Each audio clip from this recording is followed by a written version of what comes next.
100 জনের 66 জন মানুষ এখন চাচ্ছে এদেশে আল্লাহর এই দিন কায়েম হোক। আমার যা মনে হচ্ছে আর 6 মাস যেতে দিলে 100 জনের 100 জন মানুষ বলবে আমরা এদেশে ইসলাম চাই।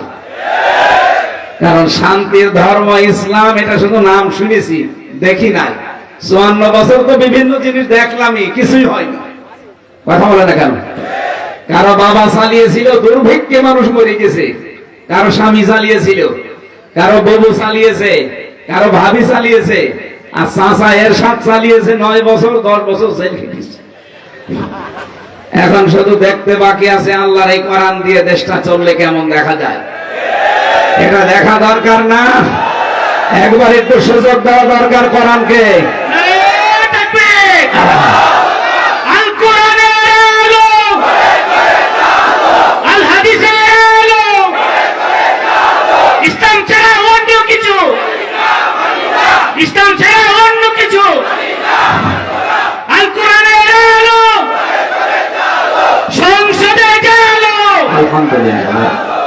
সংসদের কথা যখন বললো আমি শুধু 1 মিনিট বলছি, আপনি অন্যদিকে নেবেন না। আপনি যদি এখানে থাকেন আপনার জন্য বলছি, এদেশে 300 এমপি হবে সামনে।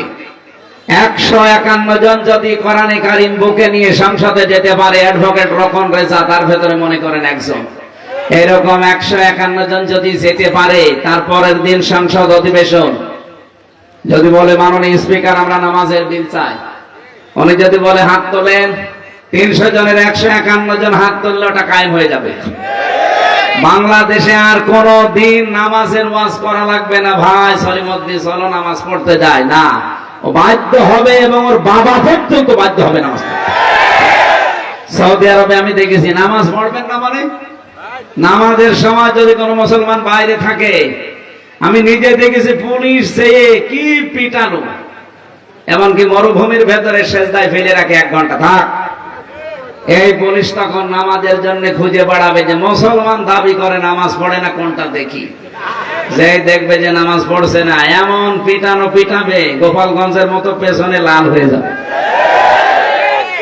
গোপালগঞ্জের মানুষদেরকে শুনলাম এমন পিটানো পিটিয়েছে প্রশাসনে, পেছনে বাঁদরের মতো লাল হয়ে গেছে। ওই সময় শুনেছিলাম যে গোপালগঞ্জ থেকে কেউ ঢাকায় যদি আসে, বসে আসলে 300 টাকা, আর দাঁড়িয়ে আসলে 1000 টাকা। বসে আসবে কি করে? ওইটা তখন ওনারা দায়িত্ব পালন করবে। প্রশাসনের ভেতরে, বিচার ব্যবস্থার ভেতরে, শিক্ষা ব্যবস্থার ভেতরে, স্বাস্থ্য ব্যবস্থার ভেতরে যারা আছে তাদেরকে এখন বিভিন্ন মানুষ উস্কানি দিচ্ছে যে ইসলাম আসলে কিন্তু তোমাদের ঘুষ খাওয়া বন্ধ হয়ে যাবে। কে বলেছে?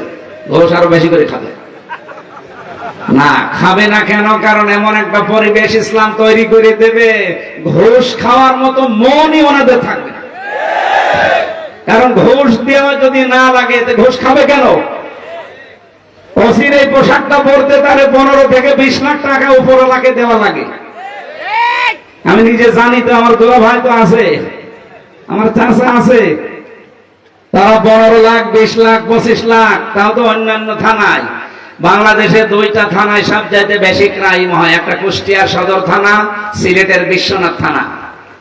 এই 2 থানায় যেতে গেলে আমার মনে হয় ওসি সাহেবকে 50 লাখ টাকা দেওয়া লাগে। এতগুলো টাকা যারা উপরওয়ালাকে দেবে, তারা এলাকায় দায়িত্ব পালন করতে হলে আপনাদের কাছে ওই টাকা তুলবে না? তাহলে এ দোষ কি ওনার? ওনার তো বাবা সব বিক্রি করে দিয়েছে উপরওয়ালাকে, দোষ তো উপরওয়ালা। এই কথা বলেন না কেন? ওই উপরওয়ালা গুলোই তখন আল্লাহর ওলি হয়ে যাবে।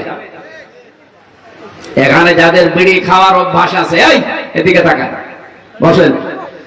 বিড়ি খাওয়ার যাদের অভ্যাস আছে, মসজিদের ভেতরে গেলেন, আপনার যতই নেশা লাগুক বিড়ি খেতে পারবেন? আমরা মন চাচ্ছে খায়, কিন্তু এমন একটা পরিবেশ মসজিদের 4 দেওয়ালের মাঝে আপনি আর খেতে পারবেন না। খেতে চাইলে বাড়ি যাওয়া লাগবে। কথা বলেন না কেন? ইসলাম যদি দেশে চলে আসে, যে যে বিভাগে আছেন রেকর্ড হচ্ছে, প্রত্যেককে বলছি, যদি ইসলাম আসে পুরা দেশটাই হয়ে যাবে মসজিদের মতো। আমরা তখন অন্যায় করতে জীবনেও আর মন চাইবে না, কারণ পরিবেশে আপনাকে বাধ্য করবে ভালো হতে। কথা বলেন না কেন? আর আমরা ওইটা চাই না। ওনারা যখন বলবে যে আমরা চাই 151 জন নামাজ কায়েম হোক, স্পিকার বাধ্য হবে, বলবে যান আজকে থেকে নামাজ বাংলাদেশে বাধ্যতামূলক। 18 কোটি মানুষ নামাজ পড়বে। আপনি যে একটা ভোট দিয়েছিলেন রেজা সাহেবকে, একটা ভোট দেওয়ার কারণে উনি এমপি হয়েছিল। 18 কোটি মানুষ নামাজ পড়লে যে সওয়াব হবে, একটা ভোটের কারণে আপনি সেই সওয়াব পাবেন। এটা যদি কেউ খণ্ডন করতে পারে যে না এটা রাজনীতি, আসেন এখানে আসেন। আমি সূরা মেসার 58 নম্বর আয়াতের তাফসীর থেকে আপনাকে বাংলায় দেখিয়ে দিচ্ছি। ইন্নাল্লাহা ইয়া'মুরুকুম আন তুআদ্দুল আমানাতি ইলা আহলিহা। অবশ্যই আল্লাহ তোমাদের নির্দেশ দিচ্ছে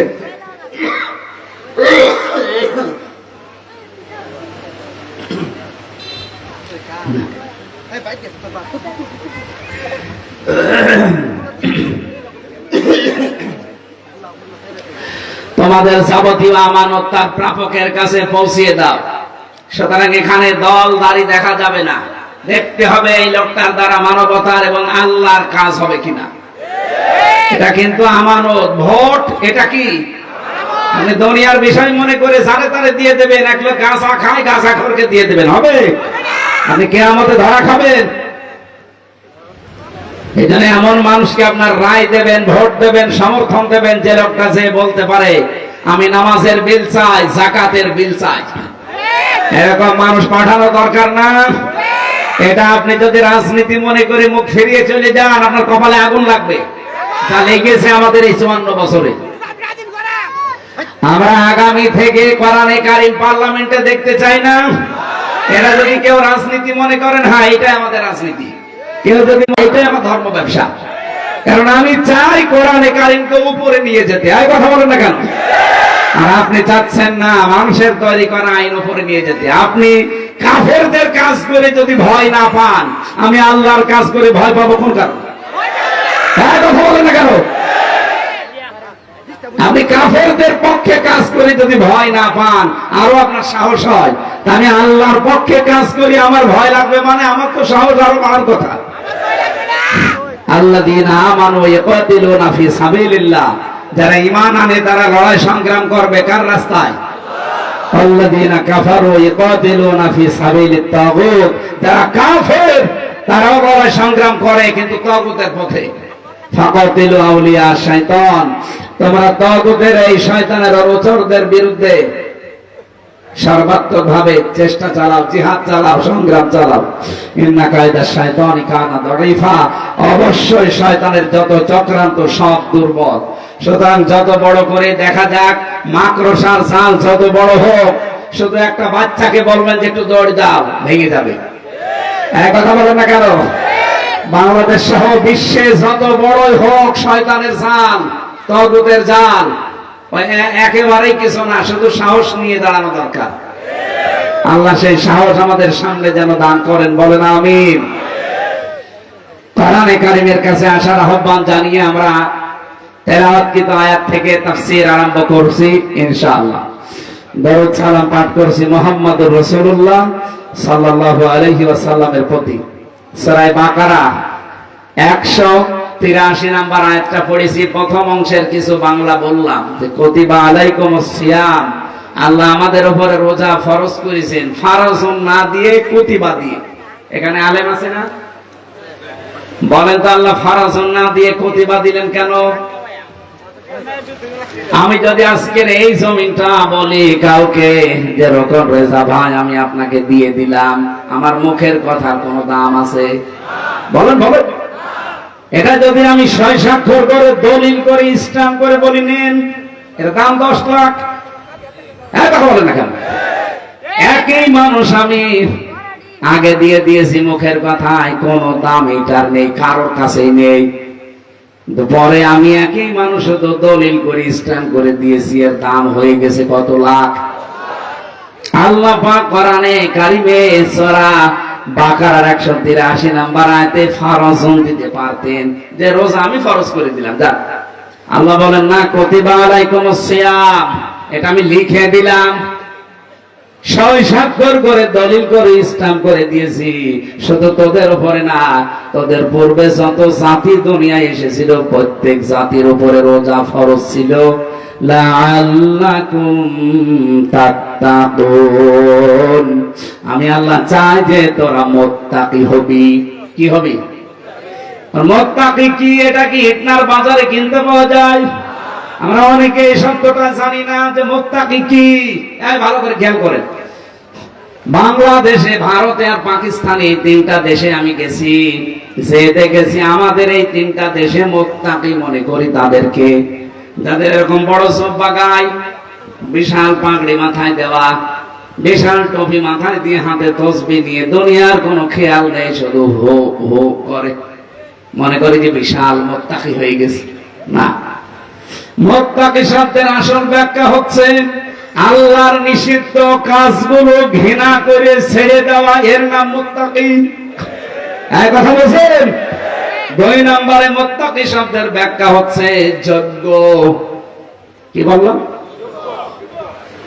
আপনাকে শুধু সৎ হলে হবে না, যোগ্য হওয়া লাগবে। এটা আসার সময় কে যারা বলছিল আল্লাহর আইন চাই, সৎ লোকের শাসন চাই, আর সৎ তো হওয়াই লাগবে, পাশাপাশি আপনাকে যোগ্য হওয়া লাগবে। বাংলাদেশে বহু সৎ মানুষ মনে করতাম, কিন্তু তারা যোগ্য না, এই জন্য দুর্নীতির আঁকড়া বানিয়েছে। এই যে দরবেশটা দেখতে তো সৎই মনে হয়তো, কথা বলেন না, কি দাড়ি দেখেছেন, তার মাথা থেকে শুরু করে পা পর্যন্ত পুরাটাই সাদা, উপরের গুলো সাদা, ভেতরও সাদা। আমার মনে হয় তো জিবরাইলের ছোট ভাই হয়তো এটা হবে, কিন্তু 36,000 কোটি টাকা চুরি করেছে। ইসলাম যদি সত্যি দেশে থাকতো, এই দরবেশের হাত আগস্টের 5 তারিখের পরে কাটা পড়ে যেত। ইসলাম নেই, এই জন্যই তো হচ্ছে না। এদেশে যত চোর আছে তারা জীবনও চাইবে না যে ইসলাম আসুক, কারণ তারা জানে যে ইসলাম আসলে আমাদের হাত থাকবে না। মুত্তাকির অর্থ জন্য যেহেতু যোগ্য, রোজা এসেছে আমাদের যোগ্য তৈরি করার জন্য। আপনি যে বিভাগে কাজ করেন ওই বিভাগের জ্ঞান, অভিজ্ঞতা এবং যোগ্যতা আপনাকে অর্জন করা লাগবে। বাংলাদেশে এই সিস্টেমটা ছিল না, এজন্য আমরা পিছিয়ে গেছি। এমন এমন মানুষ এমন দায়িত্বে আছে, জীবনে ওই বিষয়ে কোনোদিন লেখাপড়াই করেনি, ওর অভিজ্ঞতাই নেই। শিল্পমন্ত্রীর দায়িত্বে এমন একজন মানুষকে দিয়েছে, শিল্প কি জীবনে ওই সাবজেক্ট নিয়ে সে পড়েনি। কি খাদ্যমন্ত্রীর দায়িত্ব দিয়েছে একজন অ্যাডভোকেটকে, ও পড়েছে সারা জীবন আইন নিয়ে, ও খাদ্য কি বুঝবে, এই জন্য তো পচা গম পাওয়া গেছে। ওই যে কামরুল এখন জেলখানা, ওর মাথার দিকে তাকিয়ে দেখেছে ছাদে মাল নেই, মাম পারবে, এখন নাকি রেগে যায়, পুলিশদের আচরণে নাকি রেগে যায়। আরে ভাই, এ পুলিশ তো আমাদের সাথে 15.5 বছরে ব্যবহার করেছে, ওই আমরা তো কোনোদিন রাগি নাই। পুলিশ আরো কান্নাকাটি করতো, আমাদেরকে জেলখানায় দিয়ে মাজার ভেতরে করে যাই নামাজ নিয়ে আমারে দিয়েছে, আমি নিজে দেখেছি। আর ওদেরকে তো যাই নামাজ না, ওরা মনে হয় বোতল চায়, ওরা মনে হয় বোতল চাই, বোতল পাচ্ছে না, এখন রেগে যায়। আলেমদের মাথায় দড়ি দিয়ে পেছনে হাত বেঁধে কোঠে তোলে, আর এত বড় বড় চোর গুলো এখন শুনলাম যে হাত বাঁধা হচ্ছে। ওদের বাধা দরকার, কারণ চোরদের আবার সম্মান কিসের? আল্লাহ যাদের হাত কাটতে বলে তাদেরও সম্মান থাকে। এদের মুত্তাকি হওয়া দরকার। আগামীতে ইসলাম আসলে আমরা যোগ্যতা সম্পন্ন মানুষকে যোগ্য জায়গায় বসাতে চাই, কারণ রোজা আমাদেরকে এই ট্রেনিং দিতে এসেছি। যেহেতু আমার একটা ভ্রান্ত ধারণায় আছে যে মুত্তাকি মানে শুধু দরবারে বসে বসে জিকির করবে, শুধু নামাজ পড়লে মুত্তাকি না। রব্বুল আলামিন বলেন, উলাইকাল্লাযীনা সাদাকু ওয়া উলাইকা হুমুল মুত্তাকুন। এরা ঈমানের দাবিতে সত্যবাদী এবং এরা আমি আল্লাহর দৃষ্টিতে মুত্তাকি। কারা? সূরা বাকারার 157 নম্বর আয়াতে আল্লাহ 10টা গুণ দিয়েছেন। ও কিশোরগঞ্জবাসী, খুব ভালো করে নিজের জীবনে এখন মিলাবেন। রমজান এসেছে, চলেও যাবে আর 26 দিন পর। আগামীতে পাবেন কিনা কারো গ্যারান্টি নেই। এ বছরেই যেন এই 10টা গুণ আমরা অর্জন করে মুত্তাকি হতে পারি আল্লাহর দৃষ্টিতে। বলেন আমিন। একটু মিলান তো নিজের সাথে। আল্লাহ পাক বলেন লাইসাল বিররান তাওয়াল্লু ওয়াজুহাকুম কিবালাল মাশরিকি ওয়াল মাগরিবি ওয়ালাকিন্নাল বিররা মান আমানা বিল্লাহ। ও পৃথিবীর মানুষেরা, আমার সামনে এখন মাত্র এই 2000-5000 মানুষ না, আমার সামনে এখন বাংলাদেশের 18 কোটি মানুষ বসে আছে। এই যে কিরামান কাতিবেন দেখতে পাচ্ছেন, এরা সব ছড়িয়ে দিচ্ছে। 18 কোটি মানুষদেরকে বলছে রমজান এসেছে আমাদের কাছে, চলেও যাচ্ছে, কি নিলেন আপনি? খালি পশ্চিম থেকে পূর্ব দিকে মুখ ঘুরিয়ে সেজদা দিলেই না, এটাই নেকির কাজ না। আল্লাহ বলেন আসল নেকির কাজ আমি আল্লাহর উপরে বিশ্বাস করা, ঈমান আনা। মাওলানা হোসাইন এই শব্দটা নিয়ে শুরু করেছিল যে আপনাদেরকে ঈমান আনা লাগবে না ঈমান পাওয়া লাগবে? এই ঘুমাচ্ছে, বলেন বলেন। না, ঈমান পাওয়া লাগবে। কে বলেছে আপনাকে? আমি। ও ওর মাথা হালকা তার কাটা আছে, কথা শুনে বোঝা যাচ্ছে। ওর মুখে টেপ মেরে দিন। কিশোরগঞ্জবাসী, আমি যে আয়াত নিয়ে আরম্ভ করেছিলাম তাকান। মাওলানা হোসাইন সাহেব বলছিলেন যে ঈমান আমরা কিন্তু পেয়েছি, আমরা ঈমান আনি নাই। আমরা ঈমান পাইনি। বাপ দাদা মুসলমান ছিল এই হিসাবে আমরা মুসলমান, আমরা কিন্তু ঈমান আনি নাই। সাহাবায়ে কেরাম ঈমান এনেছিলেন। কেউ যদি ঈমান আনতে চায় এই কিশোরগঞ্জে ইটনার এলাকায় তাকান, ঈমান আনতে হলে প্রথম একটা শর্ত মানা লাগে, ফামাইয়াকফুর বিত-তাগুতি ওয়া ইউমিন বিল্লাহ। কোন মানুষ যদি ঈমান আনতে চায় তার প্রথম কাজ হবে সে যেন তাগুত ছেড়ে দেয়। কি ছাড়ে? বলেন বলেন। তাগুত কি? মামানা তাগুত লুগাতান শারহান। তাগুত হচ্ছে ওই শক্তি যে আল্লাহর বিধান নিজে মানে না, অন্য কেউ মানবে, মানতেও দেয় না। এরকম শক্তি বাংলাদেশে নেই। বলেন বলেন। নিজে কোনো অন্যায় করব না, কেউ করলে করতেও দেব না, এইটার নাম ঈমান। আর নিজে অন্যায় করে অন্য কেউ অন্যায় করতে বাধ্য করে। আপনার যত বড় দাড়ি হোক, আপনি 14 বার হজ করে আসতে পারেন, রোজা রাখতে পারেন, আপনার ঈমান আনা এখনো হয়নি। আপনি নিজের দিকে এবার তাকিয়ে ভাবেন আপনার ঈমান হয়েছে আনা? যে লোকটা আল্লাহর উপরে ঈমান আনতে চায় তাকে তাগুত আগে ছেড়ে দেওয়া লাগবে। তাগুত ছেড়ে না দিয়ে ঈমানের দাবি করলেও ঈমান টিকবে না। বাংলাদেশে বহু মানুষ তাগুত ছেড়ে না দিয়ে ঈমানের দাবি করতো, এই জন্য ঈমান টেকে নাই। এই কিশোরগঞ্জের শোলাকিয়ার ইমাম কি কথা বলছে না কেন? এই লোকটা ইমাম। সারা বাংলাদেশের নাকি বড় ঈদগাহ এটা না, সবচাইতে বড় বাংলাদেশের ঈদগাহ হচ্ছে দিনাজপুরের। এর চাইতে বড় ঈদগাহ এই উপমহাদেশের ভেতরে নেই। আপনাদের এটা এখন 2 নম্বরে। বড় ঈদগার ইমাম হোক আর ছোট ঈদগার ইমাম হোক, ওইটা বিষয় না। ইমামতি করবে তো ওই লোকটা যার ঈমান আছে, ওর তো ঈমানই নেই। কারণ ঈমান আনলে সে কখনো তাগুতকে সাপোর্ট করতে পারে। তাগুত কাকে বলে বললাম? যে আল্লাহর আইন মানে না এবং অন্য কেউ মানবে, মানতেও দেয় না, এমন শক্তি ছিল না দেশে। সেই শক্তিকে যারা সাপোর্ট করে তার ঈমান থাকে কি করে? এই জন্য ঈমান ওদের নেই। ঝড় উঠেছে, ঈমান আগেই নিভে গেছে। কিন্তু যে মানুষগুলো তাগুত ছেড়ে দিয়ে ঈমানের দাবি করেছিল, তাকান তাদের দিকে। আমি ডাক্তার শফিকুল ইসলাম মাসুদের কথা বলছি, ঠাকুরগাঁও সাবিরের শিবিরের সাবেক কেন্দ্রীয় সভাপতি দেলাওয়ার ভাইয়ের কথা বলছি। 57 দিন রিমান্ডে ছিল লোকটা।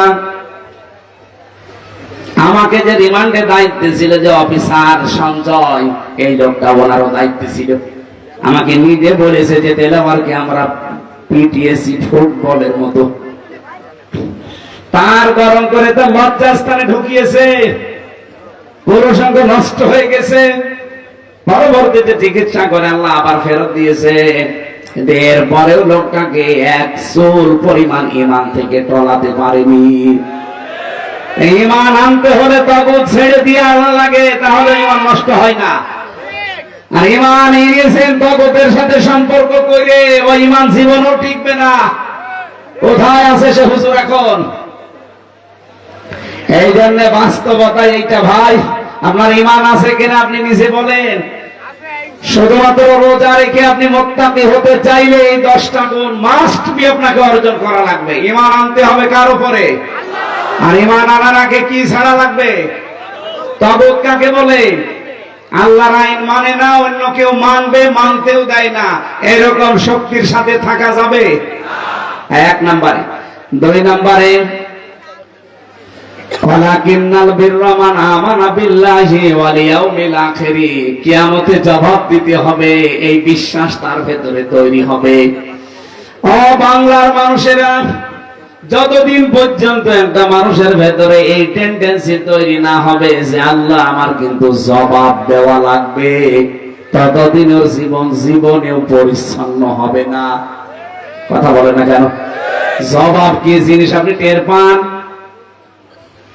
খলিফাতুল মুসলিমিন হযরত ওমর, এদিকে তাকান, উনি রাষ্ট্রের দায়িত্বে রাতের বেলা রাষ্ট্রের একটা হিসাব করছিলেন। লম্প বা বাতি জ্বালিয়ে, জয়তুনের তেল দিয়ে বাতি জ্বালিয়েছেন, শলাকা জ্বালিয়ে তিনি হিসাব করছিলেন। হঠাৎ করে হয়তো রাত 10টা-11টা বাজবে, ওই দেশের প্রধান বিচারপতি যিনি হযরতে আলী এসেছে। হযরতে আলীকে তিনি প্রথমে জিজ্ঞাসা করলেন, ও দেশের প্রধান বিচারপতি হযরত আলী, আপনি এসেছেন আমার কাছে কি রাষ্ট্রের কোন বিষয়ে কথা বলতে, না কোন ব্যক্তিগত বিষয়ে? হযরত আলী বললেন, খলিফাতুল মুসলিমিন, আমি এসেছি আমার পারিবারিক জীবনের একটা কথা আপনাকে জানাতে। হযরত ওমর সঙ্গে সঙ্গে বাতিটা লিভিয়ে দিলেন ফু দিয়ে। হযরত আলী মনে দুঃখ পেয়েছেন যে কি, আমি দেশের প্রধান বিচারপতি, আমার দেখে আরো আপনি একটু সাজসজ্জা করবেন, আরো বিভিন্ন আইটেম তৈরি করবেন, আর বাতিটাই লিভিয়ে দিলেন। হযরত ওমর ডাক দিয়ে বলে, প্রধান বিচারপতি শোনেন, রাগ করবেন না, আমি এতক্ষণ কাজে ছিলাম রাষ্ট্রের গুরুত্বপূর্ণ একটা নথি আমি হিসাব করছিলাম। এই জন্য তেল পড়ছিল রাষ্ট্রের, জনগণের টাকায় কেনা এই তেল আমি পড়াচ্ছিলাম। এখন যেহেতু আপনি এসেছেন ব্যক্তিগত পারিবারিক জীবনের একটা সমস্যার কথা বলতে, আপনার কথা শুনতে হয়তো 2-3 মিনিট সময় আমার লাগবে। আপনার পারিবারিক জীবনের, ব্যক্তিগত জীবনের কথা শুনতে আমি রাষ্ট্রের তেল পোড়াবো, কিয়ামতের দিন আমি জবাব দেবো কি করে? আমার দেশে ওসি সাহেব থেকে শুরু করে 1628 জন তাদের নাম বললাম। এই মানুষগুলো যদি এই টেন্ডেন্সি নিয়ে চলতে পারে, আল্লাহর কসম বাংলাদেশ মদিনা হয়ে যাবে। আপনি তাকওয়া অর্জন করবেন কি দিয়ে? এইটার নাম তাকওয়া। ওয়াল ইয়াউমিল আখির, কিয়ামতে জবাব দেওয়া লাগবে। বলেন তো বাংলাদেশে এরকম মানুষ আমরা পেয়েছি? আমি পেয়েছিলাম, আমি গত পরশু দিনও ছিলাম সেখানে, পাবনা সাথিয়ায় গিয়েছিলাম। সাবেক সফল মন্ত্রী মাওলানা মতিউর রহমান নিজামী রহমতুল্লাহ আলাইহি 2টা মন্ত্রণালয় চালিয়েছি। 2টা মন্ত্রী তিনি, একটা শিল্প মন্ত্রী, একটা কৃষি মন্ত্রী। অথচ তার বাড়িতে দেখলাম এখনো পর্যন্ত মাটির দেওয়াল, ওপরে টিনের চাল। একটা মন্ত্রীর বাড়ি। মন্ত্রণালয়ের দায়িত্ব পালন করার পরে মাত্র 26 টাকা বেঁচে গিয়েছিল। 26 টাকা বেশি ছিল, ওইটাও রাষ্ট্রে তিনি ফেরত দিয়েছে। আপনি আল্লাহর ওলি খুঁজে পান না? আল্লাহর ওলি খোঁজার জন্য কি সিলেটে বরিশালে যাওয়া লাগবে? বলেন তো বাংলাদেশের ইতিহাস এইটা না যে মন্ত্রণালয়ের দায়িত্ব পালন করার পরে 26 টাকা বেঁচে গেছে, ওইটা আবার ফেরত দিয়েছে। মানে কোথায় পেয়েছেন? এই 15.5 বছরে দেখলাম ভূমি মন্ত্রীর দায়িত্ব একজন পেয়েছিল। এতগুলো বাড়ি বানিয়েছে সেই লোক, আমার মনে হয় এই 7 মাস যদি তারা থাকতো আরো 100টা বাড়ি বানিয়ে ফেলতো। কি করবেন, এত বাড়ি দিয়ে থাকতে তো পারলেন না। বাইরে যা বাড়ি বানিয়েছেন সে বাড়িতেও থাকতে পারেন না। কয়েকদিন আগে আমি গিয়েছিলাম মালয়েশিয়া, ওই জায়গায় যে দেখি সাহেব পাড়া বানিয়েছে, সাহেব পাড়া। কানাডায় বানিয়েছে বেগম পাড়া, ওখানে সব এই সাহেবদের বাড়ি, সব তালা লাগানো। শয়তানরা আগস্টের 5 তারিখের পরে যে ওখানে থাকতে পারে না, সব থাকে হোটেলে। যে হোটেলে উঠি দেখি নিচে 2 শয়তান চা খাচ্ছে। কি গো এখানে? হুজুর আমরা আগে পালিয়েছি। কেন, সাহেব পাড়ায় থাকবেন না? না, ওখানে থেকে মায়ের খাবো। বাংলাদেশের জনগণ এখানেও আছে, পিটিয়ে ভর্তা বানিয়ে ফেলেন। কি করলেন আপনি বলেন? এখনই যদি এই অবস্থা হয়, আপনি মরে গেলে আপনাকে কি গালি দেবে আপনি টের পাচ্ছেন? এখানে কার জন্য কি করছেন? আপনি 620টা বাড়ি বানান, এত বাড়িতে জীবনে থাকতে পারবেন? আমার তো মাত্র 2টা, বাবার একটা বাড়ি আর আমার নিজের একটা। এই বাড়িতে আমার থাকার জায়গা নেই, সময় নেই, কারণ আমি এক বাপের এক ছেলে, থাকবো কি করি? আমার একটা বোন আছে, বিয়ে দিয়েছি, সে যশোরে থাকে, দোলাভাই বললাম প্রশাসনে আছে। তারা ওই বছরে 2-1 বার করে আসে। ওরা বাড়ি ফাঁকা পড়ে আছে, একটা বাড়িতে থাকার মতো মানুষ নেই। আর ওই শয়তান বানিয়েছে 620টা বাড়ি। ওরে পিটিয়ে ভর্তা বানানোর দরকার না? প্রত্যেকের অবস্থা ওদের ওই, কারণ জবাব দেওয়া লাগবে, এই টেন্ডেন্সি তো নেই। এই কারণে এত কিছু করেছে। এই রমজান এসেছে আমাদেরকে তাকওয়া অর্জন করার জন্য। আর তাকওয়ার 2 নম্বর পয়েন্টে আল্লাহর প্রতি ঈমান আনা, কিয়ামতে জবাব দেওয়া লাগবে, এই ভয় তৈরি করা। হযরত ওমর, চিন্তা করা যায় যে প্রধান বিচারপতি এসেছে একটা দেশের, তাহলে আসলে তো আরো আলোকসজ্জা করার কথা, আরো বিভিন্ন জিনিস আইটেম করার কথা, বাতিল দিয়ে দিয়েছে। যখন রাগ করলেন তখন বললেন, দেখেন আপনি পারিবারিক জীবনের কথা নিয়ে এসেছেন, আপনার সাথে গল্প করব আর রাষ্ট্রের টাকা পড়াবো।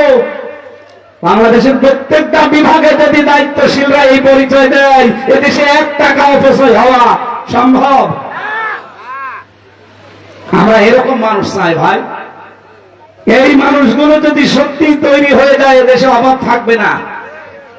হাজার হাজার কোটি টাকা পাচার হয়েছে, যাই হয়ে গেছে, ওগুলো যদি এখন ফেরত আনতে পারেন, ডক্টর মোহাম্মদ ইউনূস চেষ্টা চালাচ্ছে, ফেরত আনেন। না হলে এই দেশেই যা সম্পদ আছে, সবচাইতে বড় সম্পদ আমাদের হাত। 18 কোটি মানুষের 36 কোটি হাত আছে, এবার বলে না কেন?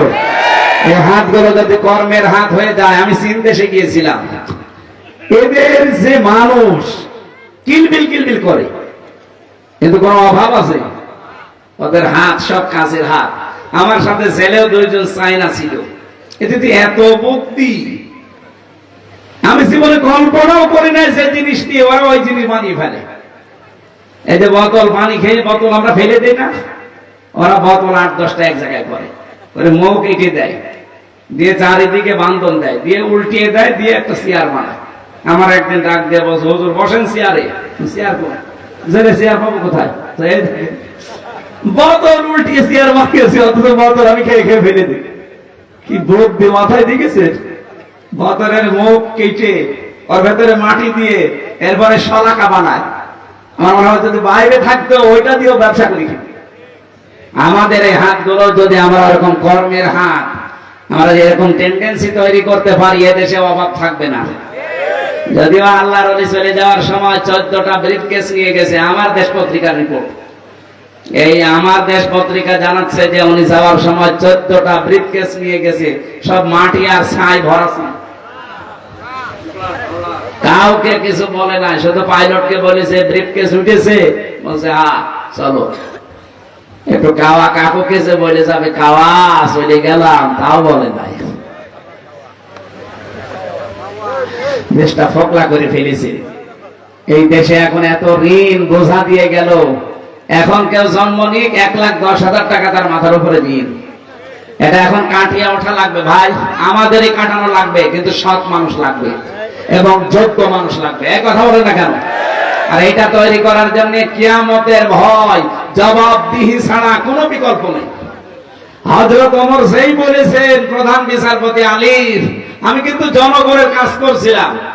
এই কথা আপনাকে বলছি কারণ আমি আপনার সাথে গল্প করতে জনগণের টাকা পুড়িয়ে আমি গল্প করতে পারবো না, কিয়ামতে আমার জবাব দেওয়া লাগবে। হযরত আলী বলেন, ওমরের প্রতি ওই দিন আমার সম্মান আরো 100 গুণ বেড়ে গেছে। আর দায়িত্বশীলদের আচরণ এরকম হওয়া দরকার না? রোজা এসেছে ওইটা শিক্ষা দেওয়ার জন্য, যে জবাব দেওয়া লাগবে, এই টেন্ডেন্সি তৈরি করো আর এইটা নিয়ে পা ফেলো। অল মালাইকাতি, ফেরেশতাদের বিশ্বাস, অল কিতাব, কিতাবের উপরে বিশ্বাস, রসুলিহি, রসুলদের উপরে বিশ্বাস, ওয়া আতাল মালা আলা হুব্বিহি, সম্পদ খরচ করা লাগবে। আল্লাহর মহব্বতে সম্পদ যার যতটুকু আছে এই জায়গা থেকে খরচের অভ্যাস করেন রমজানে। কাদেরকে দেবেন? ওয়াতিদাল কুরবা, নিকট আত্মীয় স্বজনদেরকে, ওয়ালিয়াতামা, এতিমদের, ওয়াল মাসাকিনা ওয়া বানাস সাবিল, মিসকিন এবং ইবনে সাবিল যারা পথচারী মুসাফির এদেরকে, ওয়াসাইলিনা ওয়া ফির রিকাব, ভিক্ষুক যারা এবং দাস মুক্তির জন্য। এই কথাগুলো বলতে বলতে আল্লাহ বলেন, ওয়া আকামাস সালাতা ওয়া আতাজ যাকাতা ওয়াল মুফুনা বিআহদিহিম ইযা আহাদু ওয়াস-সাবিরিন ফিল বা'সাই ওয়াদ-দাররাই ওয়া হিনাল বা'স। আল্লাহ বলেন, যারা নামাজ কায়েম করবেন। কিশোরগঞ্জবাসী পুরা কোরআনে নামাজ পড়ার কথা বেশি না নামাজ কায়েমের কথা বেশি? পড়ার কথা মাত্র এক জায়গায় পাবেন আপনি, ফাসাল্লি লিরাব্বিকা, হে নবী নবীর নামে নামাজ পড়েন। কিন্তু নামাজ কায়েমের কথা 82 জায়গায় আছে। অথচ নামাজ কায়েম করা এটা হামজার দায়িত্ব না, এটা দায়িত্ব রাষ্ট্রের। কি আমি বলেছিলাম না, এরকম 151 জন যদি যেতে পারে, ওনাদের দায়িত্ব রাষ্ট্রে নামাজ কায়েম করা। একবার শুধু হাত তুলে বলবে যে আমরা নামাজে রাষ্ট্রে চাই, ওই দিনই 151 জন হাত তুললেই নামাজ কায়েম হয়ে যাবে। তাহলে মুত্তাকিদের কাজ হবে নামাজ পড়া না নামাজ কায়েম করা। আর এটার জন্য কি শক্তি লাগবে না? এই শক্তির কথাই তো বলি। তাছাড়া ক্ষমতায় যে আরাম করবো এই উদ্দেশ্য যদি কারো থাকে, ওকে ভোট দেওয়া জায়েজ নেই। ক্ষমতায় যে আল্লাহর বিধান আমি সঠিকভাবে পালন করবো এই উদ্দেশ্য থাকলে তার পেছনে থাকা ফরজ। হযরত ইউসুফ যেটা বলেছিলেন, ক্বালা জাআলনি আলা খাযাইনিল আরদি ইন্নী হাফিজুন আলীম, আমাকে দায়িত্ব দেন, আমি সঠিকভাবে পালন করতে, সংরক্ষণ করতে পারবো। সুতরাং এখনো যদি এরকম সময় আসে, আল্লাহ ভীরু আল্লাহওয়ালা মানুষদেরকে, তাকওয়াবান মানুষদেরকে দায়িত্ব দেওয়ার, নির্দ্বিধায় দেওয়া লাগবে। আপনার আত্মীয় হোক, দলীয় লোক হোক আর না হোক। এরপরে যাকাত ভিত্তিক অর্থনীতি কায়েম করা, এটাও কি ফেরেশতাদের দায়িত্ব না আমাদের? আমাদের আছে যাকাত? নেই। মেয়েদের শাড়ি আলমারিতে ধরে না, এরপরও এই ঈদ আসলে বলবে আরো 2টা শাড়ি কিনে দাও। যে শাড়ির যাকাত নেই। লিকুল্লি শাইইন যাকাতু ওয়া যাকাতু জাসাদিস সাওম, প্রতি জিনিসের যাকাত আছে। শরীরের যাকাত হচ্ছে রোজা রাখা। প্রতিটি জিনিসের যদি যাকাত হয়, আমার শাড়ির যাকাত নেই, আমার সোনার উপর যাকাত নেই, আমার ব্যাংকের টাকা, আমার ব্যবসায়িক মালের, আমার পশু পাখির, আমার ফসলাদি, সব জিনিসের যাকাত আদায় করা লাগবে। তাহলে আপনি মুত্তাকি হতে পারবেন।